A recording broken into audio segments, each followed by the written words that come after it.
Concept आया and मेरे लिए मतलब सबसे ज़्यादा चैलेंजिंग था कि इतने सालों से एक सर्टेन जॉनर की टाइप की फिल्म्स बना रहा था, तो I was entering a new territory and उसके लिए मतलब रात भर नींद नहीं आती थी एंड एक वो बेचैनी रहती थी यार, इसको मैं कैसे बनाऊंगा, कैसे मैं अलग कर सकता हूँ, कैसे अपने आप को चैलेंज कर सकता हूँ।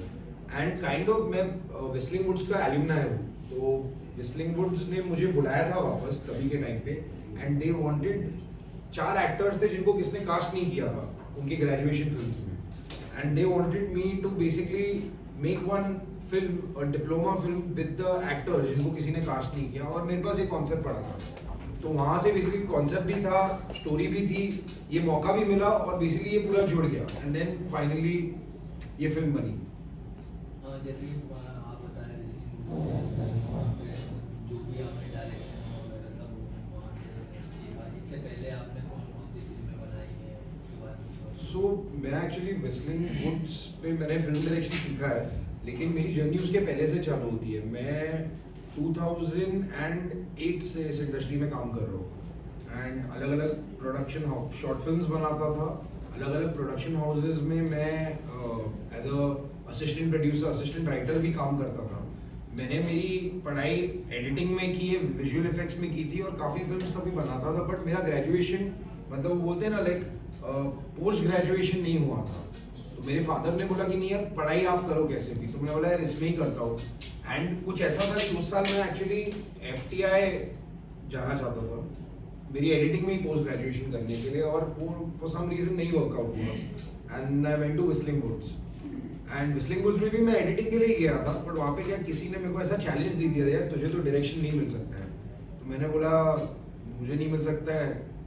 इस चैलेंज को लेते हुए मैं बेसिकली डायरेक्शन में घुसा और तब से लेके अब तक डायरेक्शन छूटा नहीं है एंड मैंने क्या काम किया, मैंने 2 वेब सीरीज बनाई है, वो भी दोनों रोमांटिक कॉमेडी के स्पेस में। एक का नाम प्यार ऑन द रॉक्स है और एक का नाम सूरज और सांझ है, और उसके अलावा मैंने 200 एड फिल्म्स बनाई, डायरेक्ट की है, 100 ad films produce and direct की है एंड 100 के ऊपर मैंने शॉर्ट फिल्म्स बनाई हैं।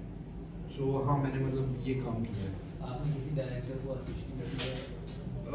मैंने बेसिकली असिस्ट भी डायरेक्ट मैंने राइटर्स को असिस्ट किया है, प्रोड्यूसर को असिस्ट किया है, डायरेक्टर्स को असिस्ट किया है, बट कोई एक डायरेक्टर को कंटिन्यूसली नहीं असिस्ट किया है। छोटे छोटे फेजेस में अलग अलग प्रोजेक्ट्स में अलग अलग डायरेक्टर्स को असिस्ट किया है, बट मैं बहुत बुरा असिस्टेंट था। मतलब ऐसा था कि बस रोज भगवान से ये प्रे करता था भाई नौकरी से कोई निकाल नहीं दे। मैं मेरे असिस्टिंग डायरेक्शन को ये क्रेडिट नहीं दूंगा मेरे डायरेक्टर बनने में, मैं मेरे डायरेक्टर बनने का क्रेडिट मेरे एडिटिंग को दूंगा। जो मैं एडिटर था और मैं एडिटर के जर्नी से मैंने एक फीचर फिल्म भी एडिट की, वहाँ से जब मेरे डायरेक्शन की तरफ आया I am an editor director. मेरा जब आई थिंक इनके पहले कोई इंटरव्यू दे रहा था यहाँ पर और सर बोल रहे थे कि असिस्ट करना जरूरी है, मैं इसमें बिल्कुल नहीं मानता हूँ, बिकॉज एक अच्छा असिस्टेंट डायरेक्टर एक अच्छा एग्जीक्यूटिव प्रोड्यूसर बनता है। सीखना मैं मानता हूँ the best way to learn, अगर सीखना है तो बनाओ सीधा, the best way is by doing. Hollywood के एक बहुत बड़े फिल्म मेकर है रॉबर्ट रॉड्रिगेज, कभी उनकी जर्नी फॉलो करो। What he says, you want to learn, make, बनाओ। ऐसा नहीं आपको बजट चाहिए, आप कम से कम नहीं भी करके एक फीचर फिल्म आप 6 लाख 7 लाख रुपए में बना सकते हो, उतना पैसा जोड़ो। और वो उसने बेसिकली अपने आप को एक लेबोरेटरी में as a medicine experiment, medicine उन पे एक्सपेरिमेंट की जाएगी, इनरोल किया, तब जाके वो उनको एक $7,000 मिले, और उन्होंने 1990s में जाके $7,000 में एक फीचर फिल्म बनाई जो जाके थिएटर्स में रिलीज हुई, एल मरियाची, उसके बारे में रिसर्च करो। सो फ्रैंकली एंड ऐसा लग रहा नहीं कि कम बजट की फिल्म है, एक्शन फिल्म बनाई और उसके ऊपर पूरी मेकिंग है, बुक है, वो रिसर्च कर सकते हो। So the best way to be a director is keep on doing. मैंने असिस्ट किया है, मैंने एडिट किया है, मैंने प्रोड्यूसर को असिस्ट किया है, मैंने राइटर को असिस्ट किया है, लेकिन किसी ने मुझे उतना नहीं सिखाया जितना मैं करके सीखा हूँ। मतलब मेरे को याद है मेरी जो सेकंड वेब सीरीज है सूरज और सांझ के पहले, फिक्शन में कहीं ना कहीं ऐसा रहता था, जब भी फिक्शन मतलब नरेटिव बेस्ड कुछ भी मैं बनाता था, कुछ कसर रह जाती थी, ऐसा लगता था यार थोड़ा पीछे हो, जितना मैं एड्स में अच्छा कर रहा हूँ मैं इधर नहीं कर रहा हूँ। मैंने जब वो वेब सीरीज की, तो वेब सीरीज मैंने खुद ही उसकी स्टोरी लिखी थी, खुद ही प्रोड्यूस की, मतलब प्रोडक्शन खुद ही हैंडल किया था, खुद ही डायरेक्ट किया था और पोस्ट भी पूरा था। मैं उस वेब सीरीज को लैंडमार्क नहीं मानता हूँ, लेकिन उस वेब सीरीज को चेंज मानता हूँ। तो उस वेब सीरीज के बाद में मैंने खुद में एज अ डायरेक्टर जो ग्रोथ देखा वो कोई भी दूसरे एक्सपीरियंसेस ने मुझे नहीं सिखाया. सो या आई मीन ये मेरा कहना है. कहीं ना कहीं आपको एक प्लस पॉइंट ये मिलता है कि आप एक्टिंग मतलब एडिटर भी आप हैं खुद, और आपके दिमाग में सीन निकालते टाइम पे बहुत सारी चीज़ें की है यहाँ पे एडिटर. उसका कोई प्लस पॉइंट है आपके पास में कि ये मैं अगर एडिटर हूँ तो आपको बेनिफिट है इसका? मैं तो ऑनेस्टली होता बेनिफिट नहीं, मैं तो अपने आप को एडिटर ही मानता हूँ. आज भी जो मैं कोई पिक्चर बना रहा भी होता हूँ तो उसमें ऐसी चीज होती है ना, मैं एक चीज जो अपने पास रखता हूँ, पहले से मुझे पता होता है कि मेरी पिक्चर कट होके कैसे दिखने वाली है, तो वो मेरा, बाकी सब तो मैं दूसरों पे छोड़ देता हूँ, ये चीज मैं पकड़ के रखता हूँ. तो एडवांटेज हाँ, मैं बिना एडिट पैटर्न के अपना सीन सोच ही नहीं सकता हूँ. मतलब मेरे लिए मतलब ऐसा होगा, बिना एडिट सोचे हुए अगर मुझे एक सीन शूट करना हो तो मैं तो मुसीबत में फंस जाऊंगा. मतलब बोलूँगा भाई ये क्या है, प्लस पॉइंट है आपके पास? आप 100%. और अगर मैं उसके बगैर कुछ शूट करता हूँ वो देख के मैं ही बोर हो जाता हूँ. तो प्लस पॉइंट 100% है. बट जैसे मैं बोलता हूँ कि हर इंसान का अपना स्ट्रेंथ होता है. अगर एज एन एडिटर, एक एडिटर बन के पिक्चर बनाना मेरा स्ट्रेंथ है. एक एक्टर जो डायरेक्ट कर रहा है उसका स्ट्रेंथ होगा परफॉर्मेंसेस निकालना. एक सिनेमाटोग्राफर का स्ट्रेंथ होगा फ्रेम बनाना, अच्छा मतलब डिजाइन करना. तो मेरा तो ये मानना है कि जिसकी जो स्ट्रेंथ है उस पर स्ट्रेंथ पे काम करो. Like work on your strengths and accept your weaknesses. I feel ये दो चीज अगर एक डायरेक्टर समझ जाए तो एक बहुत अच्छी फिल्म बना सकता है. सर आपके जो मूवी का फ्रेम अभी देखा, ये 1 by 1 का ही फ्रेम क्यों? 4:3. हाँ 4:3. हाँ. अगर ये सो बेसिकली इस फिल्म का सबसे बड़ा दिक्कत हमें ये हुआ था इसका टीजर काटना. अगर आप फिल्म देखोगे आप समझ पाओगे, हमने बहुत कट्स किए. फिर फाइनली हम लोग ने पहला 1 मिनट दिखा के टू बी कंटिन्यूड किया कि ओके अब क्या एंटिसिपेशन होने वाला है. एंड टू बी ऑनेस्ट ये film I mean I am glad आपने ये पूछा. मुझे इंडिया में किसी ने क्वेश्चन ही नहीं पूछा. हमने बहुत मेहनत की. एक सऊदी फिल्म्स फेस्टिवल हुआ था अभी बैंड्रा साइड में, उधर ये सेकंड टाइप मूवी देख रहा हूँ मैं जो इसी फ्रेम में बनी. नहीं ये फिल्म सिर्फ चालू होती है ऐसे. अच्छा. फिर थोड़े टाइम के बाद ये फिल्म खुलती है, फुल फ्रेम बनती है. हाँ. फिर ये फिल्म सिनेमास को बन जाती है. तो ये फिल्म में 3 एस्पेक्ट रेशियोज हमने यूज किए हैं जो ऑनेस्टली उस पर करने में तेल निकल गया. आप पहले आदमी हो, जब से स्क्रीनिंग चल रही है जिसने क्वेश्चन उठाया, किसी ने पूछा भी नहीं था.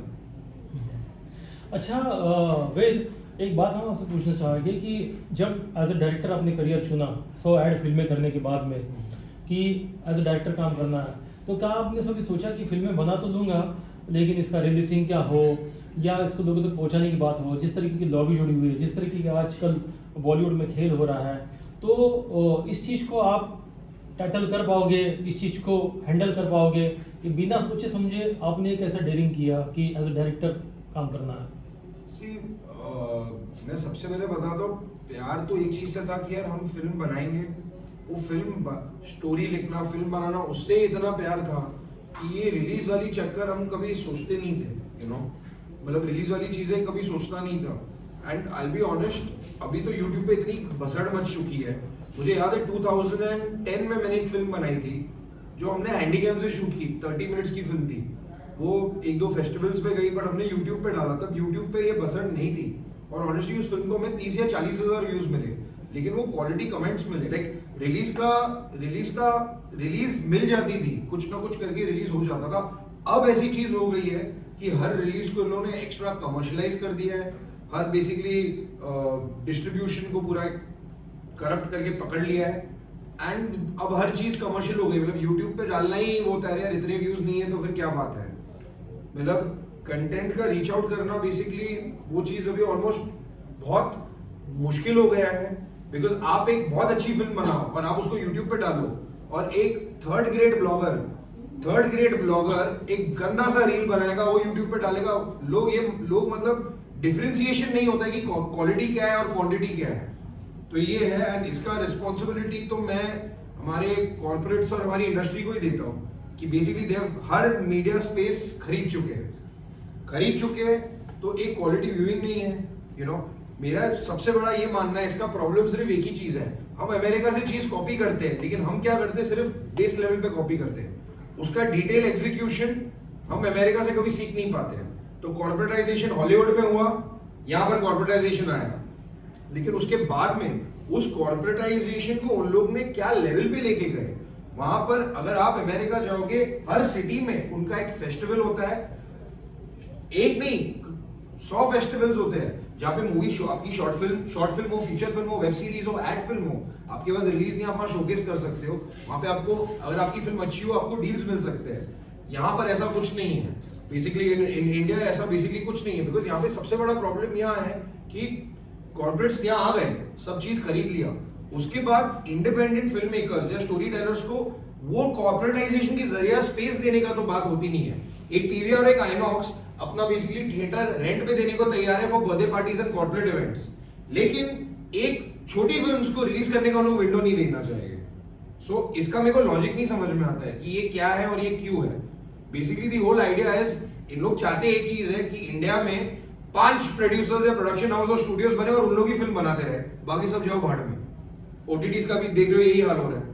But having said that, as a maker मैं तो एक चीज पे विश्वास करता हूँ कि मैं फिल्म लिखना, फिल्म बनाना और उसे रिलीज करना, ये 3 मेरा काम है और ये मैं करता रहूंगा। सर ये जो फिल्म आपने भी बनाई है, ये क्या किस उस पे और क्या सोच के आपने बनाई है फिल्म, इसके बारे में थोड़ा थॉट? सो ये फिल्म का बेसिकली जो मेन प्रेमाइस इज अबाउट, अगर आप फिल्म देखोगे तो ये वर्चुअल रियलिटी वीआर गेमिंग को लेकर है। मेरा थॉट बहुत सिंपल था, टेक्नोलॉजी ऐसी चीज है जो बेसिकली जितना हम उसे एंजॉय कर रहे हैं, एक सर्टेन टाइम के बाद वो हमारे सबकॉन्शियस माइंड में आ रहा है, और वो हमारे सबकॉन्शियस माइंड में आ रहा है काइंड ऑफ जो गेम्स में हम रोल प्ले कर रहे हैं वो कहीं ना कहीं हम रियल लाइफ में भी प्ले करना चालू करते हैं। सो मेरा थॉट ये था। और दूसरा मेरे एक चीज थी कि लोग कहते हैं थ्रिल देने के लिए बहुत बड़ा बजट चाहिए होता है। मैंने बोला नहीं, मेरी पिक्चर देखो 3 लोकेशन में बनी है, देख के लगेगा ही नहीं 3 लोकेशन में बनी है, और थ्रिल के मोमेंट्स आएंगे, मतलब ऐसे मोमेंट्स आएंगे बोला आप हो जाओ यार, वो रिएक्शंस आएगा आपको कि थ्रिल का कैसा रिएक्शन होता है। मेरा दूसरा वो था। तीसरा मेरा ऐसा था कि दिस फिल्म, चलो हम तो भी यहाँ पर बिल्कुल यूट्यूब पे देखते हैं या होते, ये फिल्म बड़े स्क्रीन के लिए मैंने बनाई थी। मतलब अगर आप इस फिल्म को थिएटर में देखोगे, इसका साउंड और इसका visual technique is for the big screen. Again another misconception, theatre के लिए फिल्म बनाना है तो बहुत पैसे चाहिए। मैं बता रहा हूँ ना, हमारे यहाँ पर सिर्फ लोगों के दिमाग में फेयर डाला हुआ है, और उस फेयर की वजह से वो चाहते हैं आप एज अ मेकर कुछ करो ही नहीं। बट एक्चुअली चीजें ऐसी नहीं होती है। You can make a film for the theatres, you can make a short film for the theatres. उसके लिए आपको बड़े रिसोर्सेज नहीं चाहिए, उसके लिए सिर्फ नॉलेज चाहिए और राइट रिसर्च चाहिए। अच्छा वेद, आपको एक बात पूछना था कि जैसे कि इंडस्ट्री के बड़े बड़े सुपरस्टार लोगों के साथ में आपने एड फिल्म्स की है,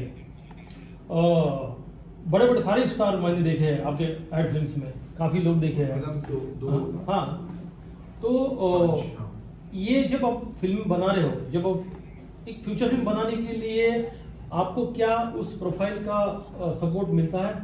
बिल्कुल हेल्प होता है? बिल्कुल नहीं। जो मतलब ये मेरे साथ खुद हुआ था, मैं जब एड्स डायरेक्ट करता था और प्रोड्यूस करता था, और कोई बड़े कैंपेन में सपोज हमें सेलिब्रिटी का रिक्वायरमेंट होता था, तो उनके मैनेजर मेरे साथ ऐसे बिहेव करते थे जैसे मैं तो उनका बस अगले वाला भाई हूँ। क्योंकि डायरेक्टर का एक 20% से होता है कि कौन सा स्टार होना चाहिए, कौन सा बड़ा नाम होना चाहिए, ओटीटी स्टार, फिल्म स्टार। तो उन लोग मतलब अरे ऐसे बिहेव करते थे, तो मुझे लगता था भाई बस रुके हुए कब फिल्म की स्क्रिप्ट लेके जाओ और कल ये मुझे दामाद बना दे।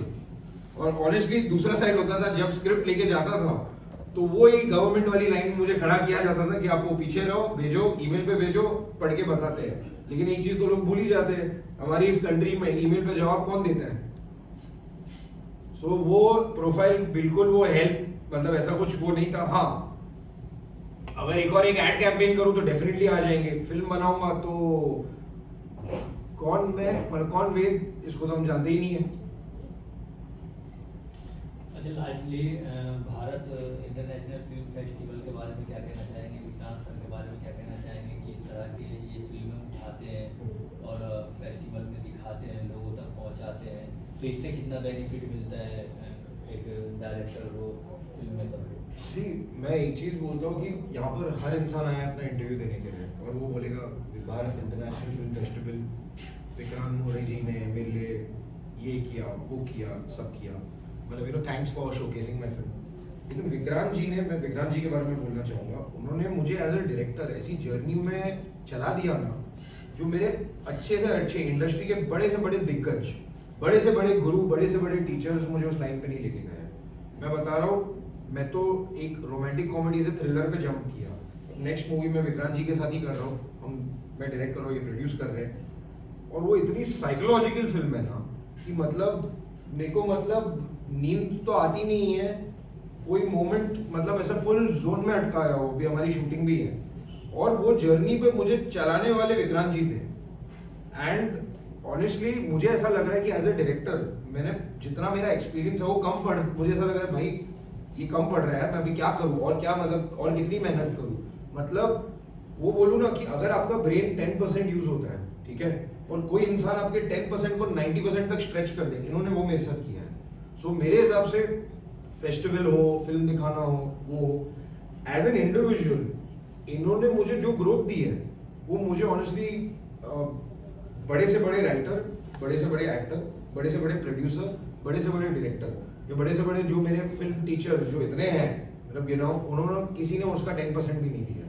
विक्रांत जी गुड डायरेक्टर हैं और अपने डायरेक्शन को छोड़ के आपके डायरेक्शन पे भरोसा कर रहे हैं, इसका मतलब डेफिनेटली कुछ ना कुछ खास है आपके अंदर।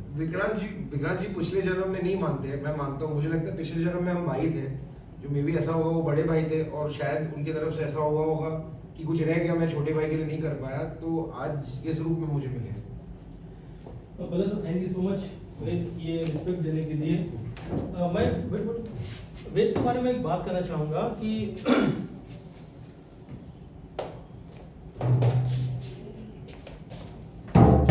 वेद की एक मूवी आई थी हमारे फेस्टिवल में, भारत फिल्म फेस्टिवल में, अंकल ऑन द रॉक्स, जिसके अंदर रजा मुराद थे, राइट। वो uncle on the rocks movie आने के बाद में कौन है जो रजा मुराद को नहीं जानते हैं, चाहे एक दूसरे के लिए हो या फिर वॉइस ओवर हो या फिर आज की 2024 की कोई फिल्म हो। लेकिन वेद ने जिस तरीके से उनको यूज़ किया था, जिस तरीके से उनके कैरेक्टर का पोर्ट्रे किया था, मैंने उसी दिन मेरी टीम को बोल दिया था कि ये आगे का चलने वाला बहुत बड़ा खिलाड़ी है। और फिर उसके बाद में और 2 फिल्में हैं, मुझे मैं इतना ध्यान नहीं दिया, लेकिन जब इनकी फिल्म आई मेरे अभी लास्ट मूवी के अंदर बेस्ट शॉर्ट फिल्म, हाँ, वो मूवी के अंदर हम लोग इतने बह गए कि ऐसा लगा कि फ्यूचर फिल्म में, जब ऐसा चाह रहा था कि मैं अभी ये देखूँ आगे, और ख़त्म हो गई। और वेद की जो बेबाक जो वो बात करता है कि फिल्म इंडस्ट्री को लेकर जो उनका टास्क है कि भाड़ में जाए, कोई हमें देखे ना देखे, हमारा इंडिया का कोई मार्केट ही नहीं है, क्योंकि यहाँ पे कोई सपोर्ट नहीं करता है। और अगर ऐसे लोग से अगर हम लोग जुड़ जाएंगे और एक कारवा बन जाएगा, तो हम इंटरनेशनल मार्केट को बहुत अच्छी तरीके से क्रैक कर पाएंगे और हमारे लिए नई दुनिया बना पाएंगे, ताकि नए नए लोगों को रोजगार मिले। इसीलिए कहीं ना कहीं वेद का मेरे जीवन में आना एक बहुत बड़ा योगदान हो गया कि सेव इंडियन सिनेमा की जो कैंपेनिंग शुरू की है मैंने, उसके पीछे एक बहुत बड़ा स्पार्क है, क्योंकि मुझे ऐसा लगा कि यार मेरे तरह और भी कोई है जो इस इंडस्ट्री से लड़ना चाहता है, क्योंकि कुछ लोगों ने इस इंडस्ट्री के ऊपर कंट्रोल करके रखा हुआ है और वो चाहते हैं कि ये चीज़ ऐसी ही होगी। और इस चीज़ को क्रैक करने के लिए हम लोग ने एक नया पड़ाव चालू किया है, और इसके अंदर अगर वेद जैसे लोग हमसे जुड़ जाएंगे तो हम ज़रूर 100% एक नया इतिहास रच देंगे। और इतिहास अगर ना भी रच पाए ना, तो 1000% इतनी बड़ी आग लगा के जाएंगे, लोगों के लिए पूरा रास्ता साफ करके जाएंगे। 100%। और मैं एक और चीज़ इस पे ऐड करना चाहूँगा, अगर आप इस मूवमेंट से जुड़ रहे हो, इसको ये मत सोचो कि डरना करना, वीडियोस बनाना, यूट्यूब पे ब्लॉग्स बनाना और बोलना कि गलत हो रहा है, नहीं। आपका जवाब होना चाहिए एक फिल्म से, राइट, फिल्म से जवाब होना चाहिए। अगर आप इस कॉज में बिलीव करते हो और आप जुड़ना चाहते हो, तो कुछ लिखो और बनाओ। राइट। सबसे पहले वो सबसे बड़ी वो क्रांति है, वो रेवोल्यूशन है। राइट। यही हम लोग ने ये, क्योंकि क्या होता है कि आजकल सोचते हैं कि सेम नेशन, तो चलो धरना करना पड़ेगा, कुछ आंदोलन करना पड़ेगा, लेकिन हम लोग ने प्लान किया कि जो गलत हो रहा है उसके ऊपर ध्यान नहीं देते। हम अपनी चीज़ों को इतने शिद्दत से करते हैं कि गलत चीज़ें हैं ना तो ऑटोमेटिक डिसॉल्व हो जाए। और इसीलिए 7 तारीख को हमारा अवार्ड फंक्शन भी है, और 7 ही तारीख को हम हमारी फिल्म का मुहूर्त कर रहे हैं। उसी हमारी शूट चालू हो रही है विजिटिंग वुड्स में, फिल्म सिटी में। तो आप लोगों का साथ आशीर्वाद मिलेगा तो हम लोगों को बता जाएंगे कि फिल्में पैसे से नहीं बनती है, फिल्में विजन से बनती है। I totally agree. Thank फिल्में पैसे से नहीं विजन से बनती है। मेरे लिए तो सबसे बड़ी बात है कि एज अ डायरेक्टर इन्होंने मुझे चैलेंज कर दिया है, तो अब मतलब मेरे लिए रादर ये बोलना कि वो फिल्म कैसे बनेगी, मैं तो ये होता हूँ कि ओके उस चैलेंज को मैं एक्सेप्ट करके सबसे बेस्ट कैसे बनाऊँ, मेरे लिए वो टास्क है और मैं उस जर्नी और उस लड़ाई पे लगा हूँ। जब हमने जब कहानी डिस्कस कर रहे थे तो उस कहानी के दौरान एक चेंज आया और वो चेंज आने के बाद हम लोगों ने उसको सॉल्व तो कर दिया, लेकिन सॉल्व करने के बाद में हमारे पूरे फिल्म के कैरेक्टर में एक 17-18 लोगों के कैरेक्टर्स है उसके अंदर, और वेद ने जिस तरह एज अ डायरेक्टर उसके अंदर इनपुट देने की शुरुआत की,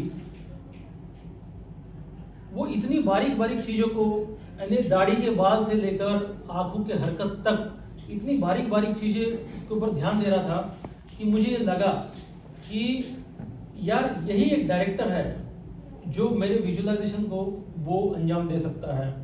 और मैंने जो अपनी 4 फिल्म में एज अ डायरेक्टर डायरेक्ट की, राइटर, बहुत सारी चीज़ को भूल गया।